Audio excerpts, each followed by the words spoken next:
Un avion qui va décoller lorsque nous avions tous, je crois que nous avons tous expérimenté le voyage. Ici, on a eu à voyager par l'avion. L'avion, pour décoller, la première chose qu'il fait, c'est ce qu'on appelle dans l'air jargon, il fait les taxis. C'est qu'il sort de l'hangar, du gate, là où il était, et il va aller jusqu'au point d'aller sur la piste. Et arriver jusqu'à se positionner vers la piste de décollage.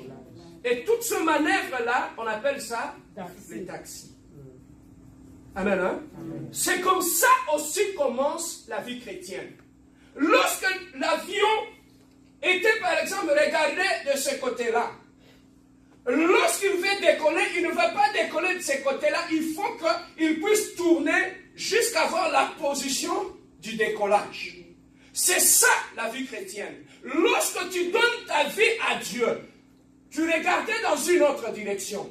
Mais lorsque tu veux monter avec le Seigneur, tu dois faire les taxis jusqu'à te positionner. Que Jésus-Christ soit devant toi.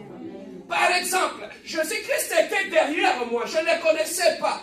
Mais maintenant, comme je vais marcher avec lui, parce qu'il me dit de le suivre, je vais faire mon taxi aussi. Si Jésus-Christ est derrière moi, qu'est-ce que je vais faire? Je vais faire les taxis, tourner, me positionner, que lui maintenant soit devant moi.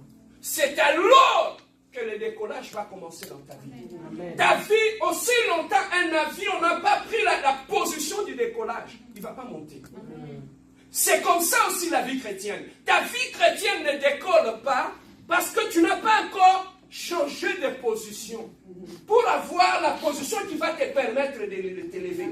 Dieu veut te bénir, mais ce qui fait défaut, tu n'as pas encore pris une bonne position pour que Dieu puisse t'élever. C'est là que ça commence, la marche chrétienne. Ah, j'aime l'église là. Amen, amen.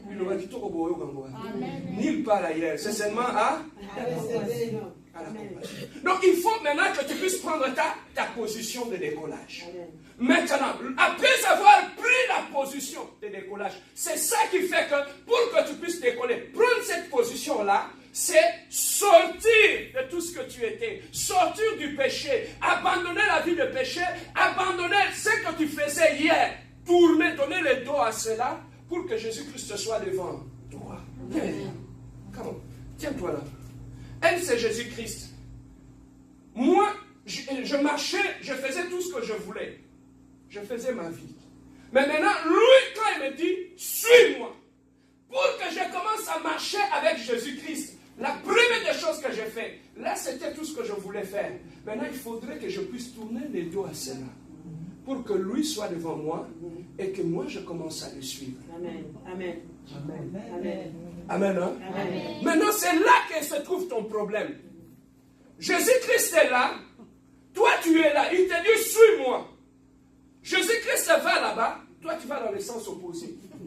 Je ne vois rien depuis que j'ai donné ma vie à Dieu. Je ne vois que du noir. Mais tu vois du noir parce que ce n'est pas là que tu devais partir, tu devais tourner. C'est là que tu devais partir parce que ta bénédiction se trouve là.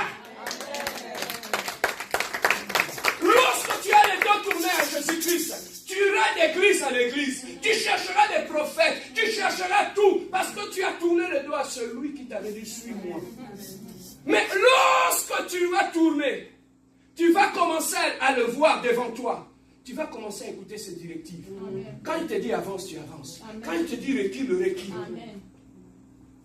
Parce que c'est lui qui connaît où est-ce que tu es en train d'aller. Thank you, sister. Take it.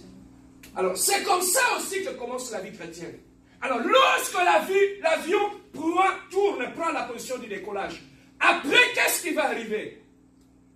Il va commencer à aller petit à petit, à prendre de vitesse, jusqu'à atteindre la vitesse du décollage.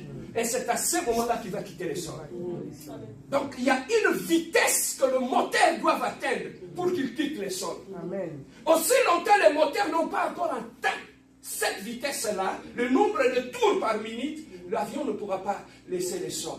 Donc, pour que tu puisses quitter certaines choses, il y a des manœuvres que tu dois faire dans ta vie. Amen. Et toutes ces manœuvres-là, Je vais te montrer ici qu'est-ce qu'il faut faire dans la vie pour quitter le sol. Commencer à monter avec Jésus-Christ. Voilà pourquoi on dit avec Jésus-Christ, nous irons toujours plus haut. Parce que lui nous appelle à monter. Il ne nous appelle pas à marcher sur la terre. Amen. Hein? Alors comment cela se fera? Nous rentrons dans la Bible. Jésus-Christ a appelé. Il a sauvé Israël, a fait 400 ans dans l'Égypte comme esclave. Et là, en Égypte, ils étaient bien aimés en train de faire ça. Ils souffraient. Le matin au soir, ils travaillaient sous la fouet. On les frappait et et qui construisaient les pyramides que vous voyez en Égypte là. Ils les construisaient brique par brique.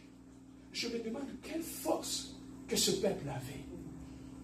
Ils travaillaient nuit et jour sans se fatiguer.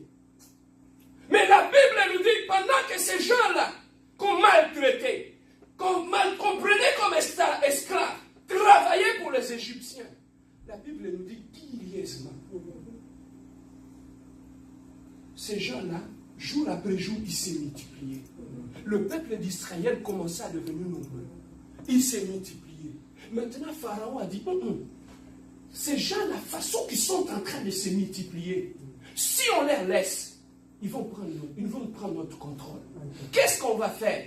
On va demander à nos sages-femmes, lorsque les femmes israéliennes seront en train d'accoucher, que le sage-femme égyptien tue le bébé avant leur accouchement.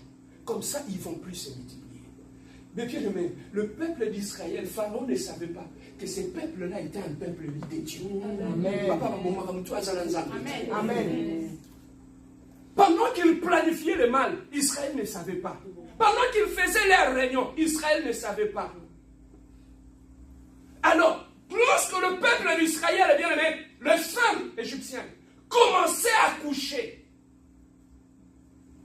Vous savez, quand vous allez à la maternité, il faut attendre que, quand tu commences à faire de travail, on appelle l'infirmière. Viens. La femme, les contractions ont commencé, ça a commencé à accélérer. Il faut que la sage-femme soit là pour aider la femme à accoucher. Mais maintenant, qu'est-ce qui s'est passé? Voilà comment Dieu fait les choses. Pour ne pas laisser ces sages-femmes tuer les bébés israéliens, ces femmes accouchaient avant même que la sage-femme entre dans la salle. Tu vois comment Dieu était en train de les dévancer. Bien aimé, lorsque tu as Dieu dans ta vie, quel que soit le nombre de réunions que les ennemis peuvent faire pour te couler, peuvent te faire du mal. Voilà pourquoi moi je dis, celui qui a Dieu, I don't care. Même si vous faites des réunions, vous citez mon nom, ce n'est pas mon problème. Amen. Moi j'ai un Dieu d'alliance. J'ai un Dieu d'alliance. C'est l'alliance qui me protège. Ce n'est pas un homme, c'est l'alliance que je fais avec Dieu. Pendant que les criait, venez, la femme va accoucher. La sage-femme dit, viens, on va aller tuer les bébés. Avant même qu'ils entrent dans la salle, le bébé est déjà en train de jouer. Et la sage-femme dit, il n'y a pas moyen de la tuer. Parce que le bébé est déjà sorti. Voilà comment Dieu va dévancer tes ennemis. Ils vont faire de plans pour te faire du mal. Mais Dieu va les confondre. Dieu va les confondre. Et ces bébés naissaient.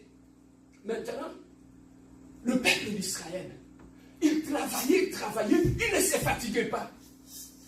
Il ne se fatiguait pas, ces gens-là, ils étaient forts. On dit, mais pourquoi ces gens ne se fatiguent pas? Vous savez qu'est-ce qui s'est passé? Les Israéliens, après avoir travaillé toute la journée, ils étaient maganés, fatigués. Quand ils rentraient chez eux à la maison, ils trouvaient leurs femmes étaient à la maison. Et les femmes israéliennes prenaient soin de leur mari. Il prend soin du mari. Toute la fatigue avec laquelle il est venu, abattu, découragé, lorsqu'il tombe dans le bras de sa femme, la femme le transmet une force. Et le lendemain, il trouve de l'énergie, il revient au travail. Amen. Quand tu as une bonne femme chez toi à la maison, tu peux revenir à la maison abattu. Mais la femme va te dire, papa, ne te décourage pas, on a un Dieu. Amen. Quand tu as une femme qui croit en Dieu, une femme de foi, tu peux être abattu et perdu. C'est elle qui va réveiller ta foi. Amen. Même si on l'insulte dehors, il dit, papa, même si t'insultes dehors, moi ta femme, je crois en toi. Amen. que tu es un homme intelligent, que tu es un homme fort, que tu es... Vous savez, quand ta femme te pousse, tu es là, tu redeviens fort. Mais quand à la maison, tu as une femme qui te rabaisse, attends un peu mon bal, tu n'es rien, tu n'es rien. Là-bas dehors, on t'a lâché des flèches. Tu rentres chez toi à la maison, au lieu de trouver le réconfort, on t'assomme encore. C'est ça que tu vas voir. Le tonton, il était bien, il s'habillait bien. Directement, il commence à voir là-bas. Les cheveux bas, il perd les cheveux sur la tête, il vieillissement accéléré, et prolongé, et profond. Pourquoi? Parce qu'elle a une personne à la maison. C'est une machine d'accélération et de vieillissement. Il y a des gens qui peuvent te dire de mauvaises paroles. Ça te fait vieillir le même jour.